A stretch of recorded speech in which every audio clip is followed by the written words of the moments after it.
நபிகள் நாயகம் சம்பந்தமா கேட்டதற்கு அதுக்கு முதல்ல இயேசுவை பற்றியும் என்னவெல்லாம் இருக்குன்னு சொல்லி வைத்து விட்டு இதுக்கு பதில் சொல்லுவோம். அன்பிற்குரிய சகோதரர்களே, dear brothers, so they have raised a lot of questions here and we are answering them in order. Just because they have raised an allegation on Prophet Muhammad sallallahu alaihi wasallam, we felt it urgent to answer this one and go on with the other order. But before understanding about Prophet Muhammad sallallahu alaihi wasallam, you also should understand the biblical Jesus. Let us continue. அன்பிற்குரிய சகோதரர்களே, நபிகள் நாயகத்தை பற்றி ஒரு கேள்வி எழுப்பியிருக்கிறாங்க. பாலியல் ரீதியாக ஒழுக்க ரீதியாக ஒரு கேள்வி எழுப்பப்பட்டிருக்கிறது.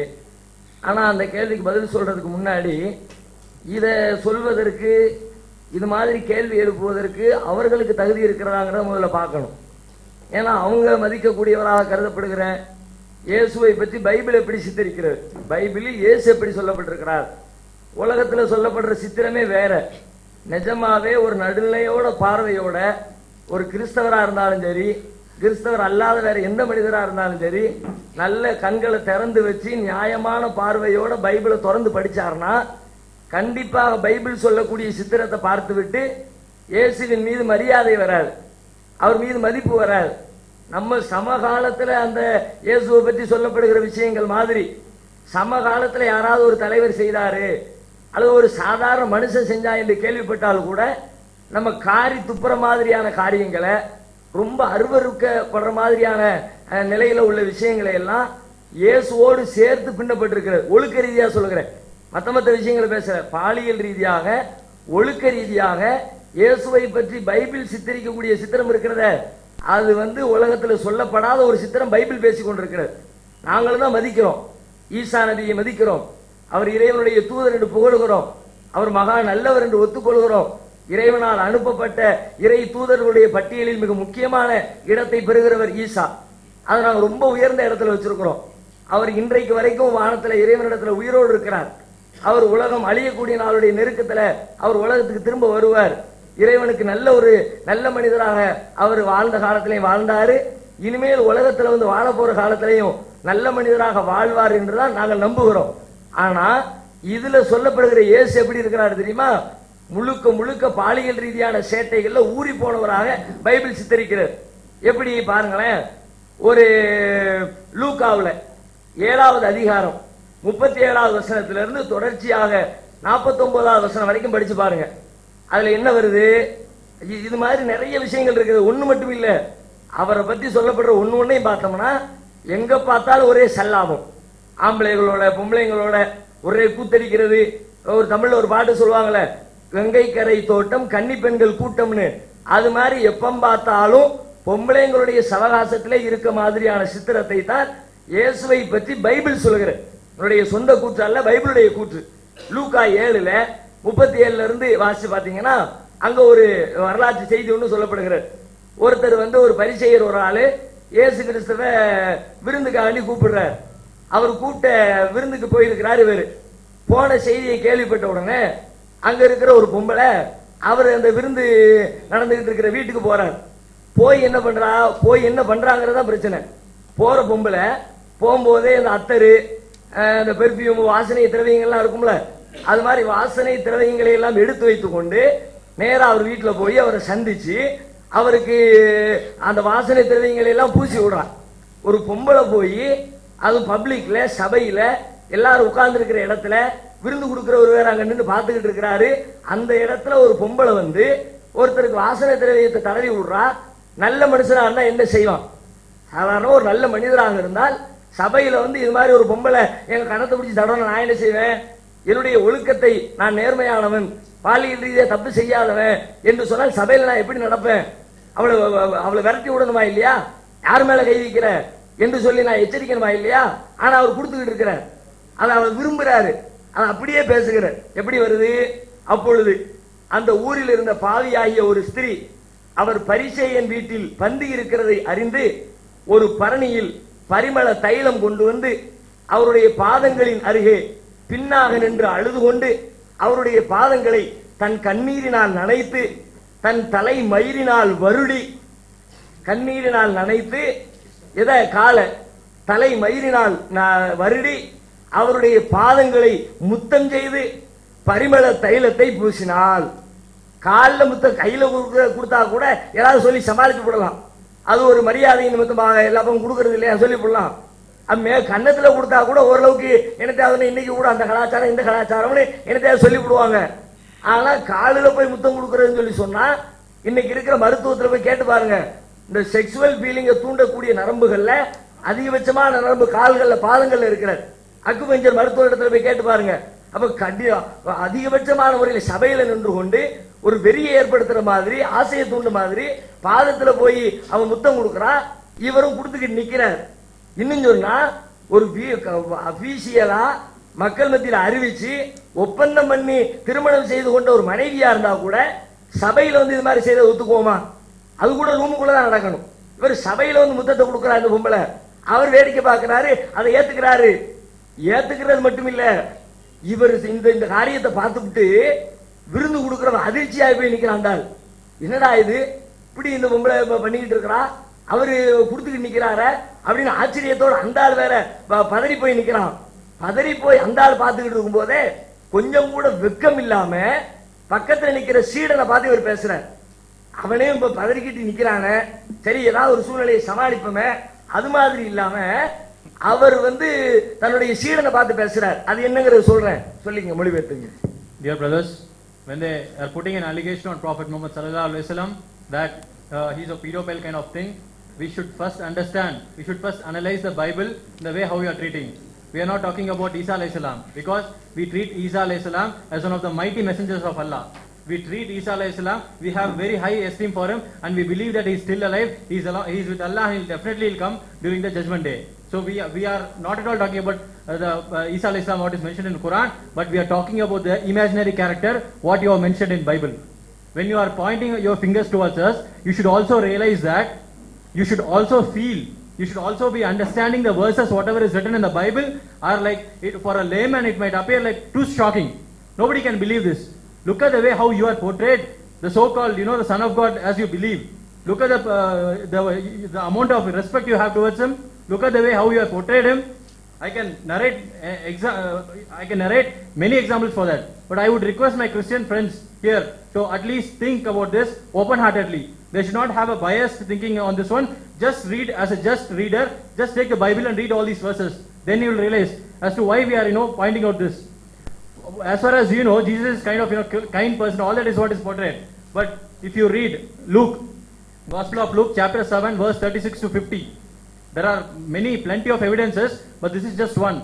If you read Gospel of Luke, chapter 7, verse 36 to 50, you will find that a normal man living in the so-called 21st century will also be ashamed to do that. Will any person do such an act? Let us choose a person from the same podium and let us see whether he'll be ready to do that. He'll definitely be feeling ashamed of it. But this is done by the so-called, the biblical Jesus what you have portrayed. If you read this gospel, it is talking about that Jesus is invited for a feast.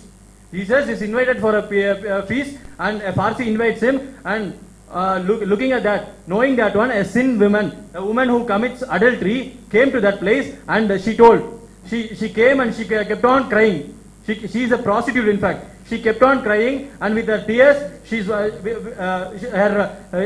filled the feet of Jesus with the tears and she is wiping with her hair. After all this, she brought a very good high esteem perfumed oil and she does massage. And after doing the massage, she repeatedly kisses on the foot. Imagine, will you accept this? If somebody from the audience does this one, will you accept that one? In the 21st century, if it is hard to digest, imagine the person, imagine the so-called biblical Jesus you have portrayed in the Bible. Isn't it not shocking? So before raising an allegation, did you not read all these verses? And everywhere in the Bible you see, Jesus will always be in the company of the women. Will you agree that one? Will you agree a person who is always roaming along with the women? But why are you portraying all this? But if at all you have to portray, you should first understand the meaning of the Son of God. Whatever you are claiming itself is wrong. But if at all you have to respect him, will you respect him like that? So we will put more claims to that one. அது மட்டும் இல்லைங்க, அதுல கூட அது வந்திருக்கிற பொம்பளையாவது ஒரு நல்ல பொம்பளையா இருந்தா கூட ஏதாவது வியாக்கியானம் கொடுக்கலாம். வந்திருக்கிறவளும் ஏற்கனவே மோசமான, எப்படி வருது, ஊரில் இருந்த பாவியாகிய ஒரு ஸ்திரீ, ஒரு கெட்ட பொம்பளை தான் வந்திருக்கிறா, அவ தான் இது மாதிரி நடக்கிறா. சரி, அடுத்தவர் தன்னுடைய சீடனை பார்த்து என்ன பேசுறாரு? சீமானை நோக்கி, இந்த ஸ்திரீயை பார்க்கிறாயே, நான் உன் வீட்டில் பிரவேசித்தேன், நீ என் கால்களுக்கு தண்ணீர் தரவில்லை. இவளோ கண்ணீரினால் என் கால்களை நனைத்து தன் தலைமயிரினால் அவைகளை துடைத்தாள். நீ என்னை முத்தஞ்செய்யவில்லை. இவளோ நான் உட்பிரவேசித்தது முதல் என் பாதங்களை ஓயாமல் முத்தஞ்செய்தான். ஏதோ ஒரு தடவை கொடுத்துட்டு எந்திரிச்சு போகலையா, உடல புடிச்ச புடியில ஓயாம முத்தம் கொடுத்திருக்கிறான். நீ என் தலையில் எண்ணெய் பூசவில்லை. இவளோ என் பாதங்களில் பரிமள தைலம் பூசி இருக்கிறாள். ஆதலால் நான் உனக்கு சொல்கிறேன், இவள் செய்த அநேக பாவங்கள் மன்னிக்கப்பட்டது. ஊருக்கு பூரா மன்னிப்புனா ரத்தத்தை கொடுத்து மன்னிப்பான். ஆனா இந்த பொம்பளை என்ன, முத்தத்தை கொடுத்தா மன்னிப்பான். எவ்வளவு பச்சையா இருக்கு பாருங்க. அத்தோடு மட்டும் இல்ல, இது நம்ம பார்க்கும் போது அப்படி ஒரு மாதிரியா இந்த பார்வையில பாக்குறீங்க, அதனாலதான் உங்களுக்கு தப்பா தெரியுது, அப்படியெல்லாம் நீங்க சொல்ல முடியாது.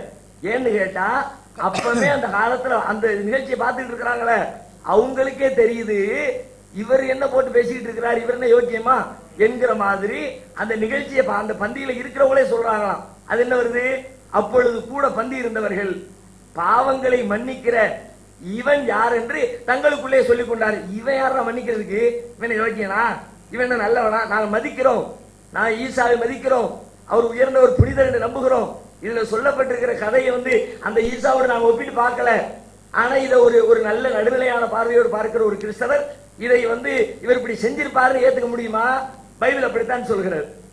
Looking at this act, right, the person who invited the biblical Jesus for the feast is shocked. He is amazed to see that such a nasty thing is happening in his house. So his mouth shut. He's just watching that one. So this biblical Jesus realized, okay, something is going wrong. So in order to put a cover to that, he simply looks at Simon and says, "Hey Simon." Simon is treated as one of the disciples of the biblical Jesus. He says, "Hey Simon, what are you looking at? Have you ever kissed me like this? Look at this female. She has put the oil on my feet. She has wiped it away. She's been giving me, she's been kissing me continuously, not just one or two." And in the recent science, they have identified that all the nerves which is responsible for inducing the sexuality is all present in the foot. Even if you are kissing in the hand or it's in the cheek, it's okay. It's tolerable. Be it Western culture or you can at least say it is Western culture. But what about this? What about this intimacy that in front of public? So looking at this one, the people are shocked. So to cover that, the biblical Jesus is condemning Simon. Why didn't you do this to me? So after all this incident, you might assume that we are only giving false meaning to that. The people in the crowd themselves told this. After looking all this, people were assuming that how come he is forgiving? Who is this person to forgive all that? When you yourself are a sinner, how is it possible for you to forgive? In that accent, that person is asking a question. So imagine the way how the biblical Jesus is portrayed, and imagine the way how Isa alayhi salam is specified in Quran. நீங்க கட்டி வைத்திருக்கிற போலி சித்திரம், இயேசுவை பத்தின போலி சித்திரத்தை அடுக்கடுக்கா வருது. நிறைய எத்தனை பொம்பளை எத்தனை பையன் எல்லாம் சொல்லி முடிச்சுட்டு நபிகள் நாயகத்தை பத்தி கேட்டதுக்கு தெளிவா பதிலும் சொல்லுவோம். அதுக்கு இது பதில் அல்ல, ஆனா சொல்லிட்டு பதில் சொல்லுவோம். This is not the answer for the question you raised, not just because you raised the question. So before we answer the question or the allegation you raised against Prophet Muhammad sallallahu alaihi wasallam, we will also wanted to showcase the way how you portray Jesus. Before you point your fingers, you should make sure that what is in Bible is not against you. So we will definitely answer that. Don't assume that this is the answer for that. We have clear answers for all that. அதே மாதிரி பாருங்க, ஒரு டீமா போய்கிட்டு இருக்காங்க, ஒரு கூட்டம் போதுன்னு வச்சுக்குவோம். போய்கிட்டே இருக்கும்போது திடீர்னு தூரத்துல ஒரு காட்டு பக்கமா வெளியில போறாங்க. போய்கிட்டு இருக்கிற போது அங்க தூரத்துல ஒரு பொம்பளை வர்றா. பொம்பளையை பார்த்த உடனே அந்த டீம்ல இருக்கிற டீம் லீடர் என்ன பண்றாரு, ஆகா இவர்கிட்ட கடலை போடணுமே, என்ன பண்றது அப்படின்னு சொல்லிவிட்டு டக்குன்னு கூட இருக்கவன போற, நீ போய் சாப்பாடு வாங்கிட்டு வா அப்படின்னு சொல்லி பத்தி விட்டு இவங்க இந்த வந்திருக்கிற பொம்பளை கூட கடலை போட்டா அப்படிப்பட்ட மனுஷனை எப்படி நினைப்போம்? இங்க பைபிள்ல பாருங்க, இயேசு கிறிஸ்து இது மாதிரி கடலை போட்டாரு என்று பைபிள் சொல்கிறார். யோவான்ல similarly, assume a person is going in a crowd and he sees a woman on the opposite side, and in order to speak to the women in privacy, if he is sending the others, just go off, go get me some food, go arrange me some food, what will you consider that person? What will you imagine? What is the esteem you will have on that person? The person who wants to spend his time in loneliness with a woman.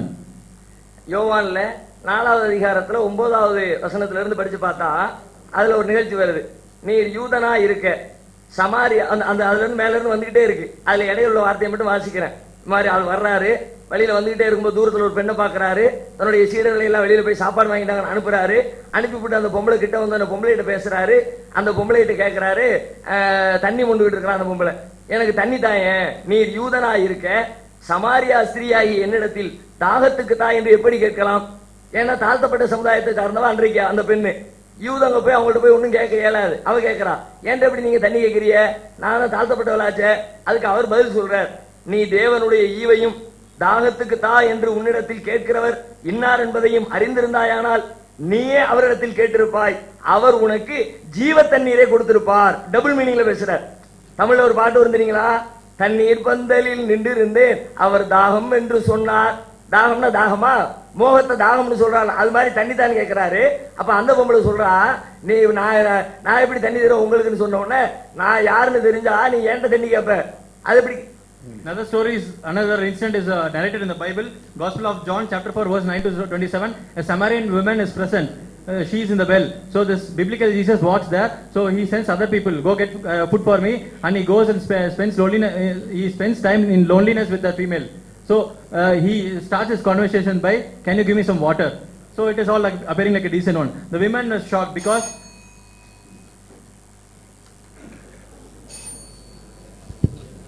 let the name of the holy Jesus Christ be glorified forever and ever. இயேசுவின் பரிசுத்த நாமம் என்றென்றைக்கும் மகிமைப்படுவதாக. Let me continue where I ended last time. கடந்த முறை நான் எந்த இடத்துல முடித்தேனோ அங்கிருந்து மீண்டுமாய் தொடங்குகிறேன். I said Sahih al-Bukhari volume 6 book number 60 hadith number 311. Sahih Bukhari volume 6 புத்தகம் 60 எண் 311 இருந்து நான் சொன்னேன். Narrator is Aisha. ஆயிஷா அவர்கள் கூறியதாவது, I used to look down upon these ladies who had given themselves to Allah's apostles. These ladies who had given themselves to Allah's apostle. அல்லாஹ்வின் தூதருக்கு தன்னை சமர்ப்பித்துக் கொண்ட இந்த பெண்களை நான் பார்த்தேன். And she herself says, அவர்கள் சொல்லுகிறார்கள், and I used to say, can a lady give herself to a man? இப்படி ஒரு பெண் ஒரு ஆணுக்கு தன்னை சமர்ப்பிக்க முடியுமா?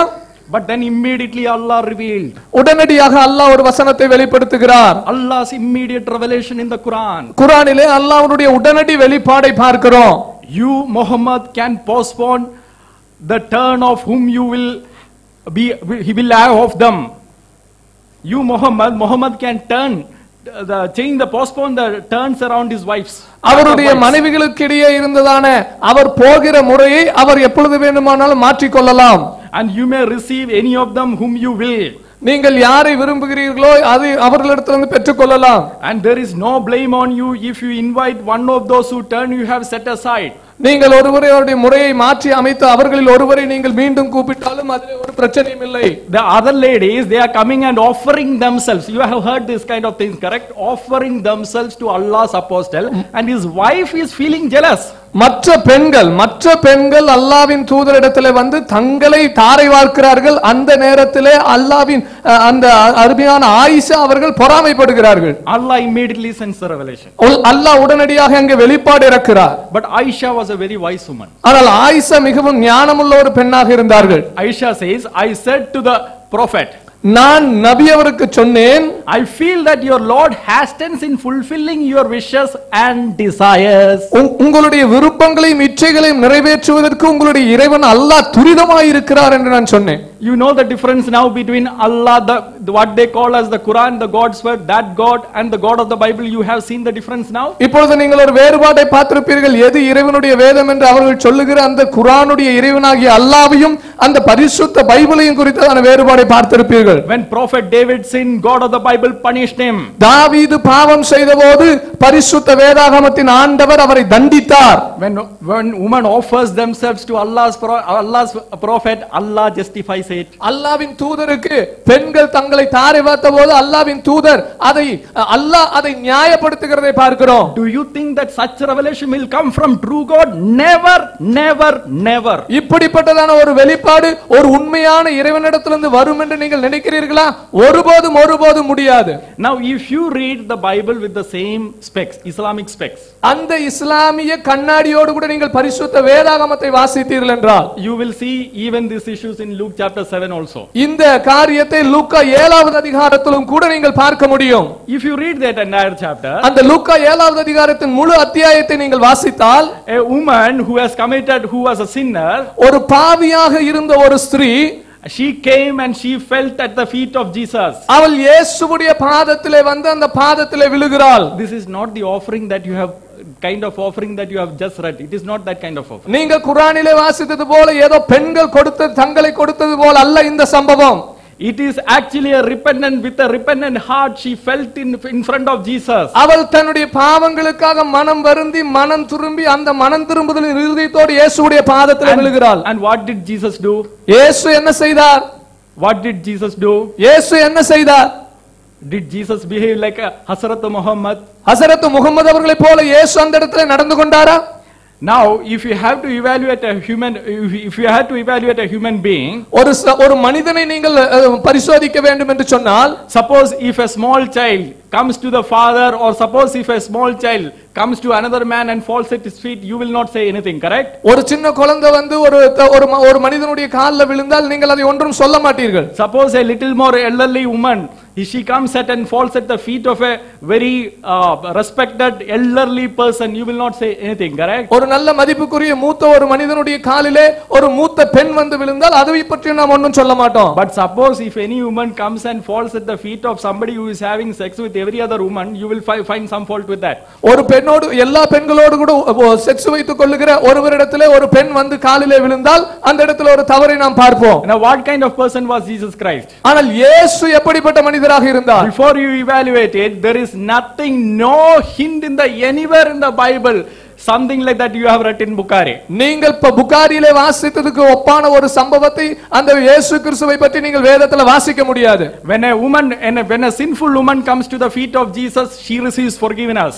பாவியான ஒரு ஸ்திரீ இயேசுவுடைய பாதத்துக்கு வந்தபோது அவள் பாவ மன்னிப்பு தேடினவளாய் வருகிறாள். And when a woman comes to Hazrat Muhammad, what does she receive? ஹஸரத் முஹம்மது இடத்திலே ஒரு பெண் வந்தபோது ஹஸரத் முஹம்மது என்ன செய்தார்?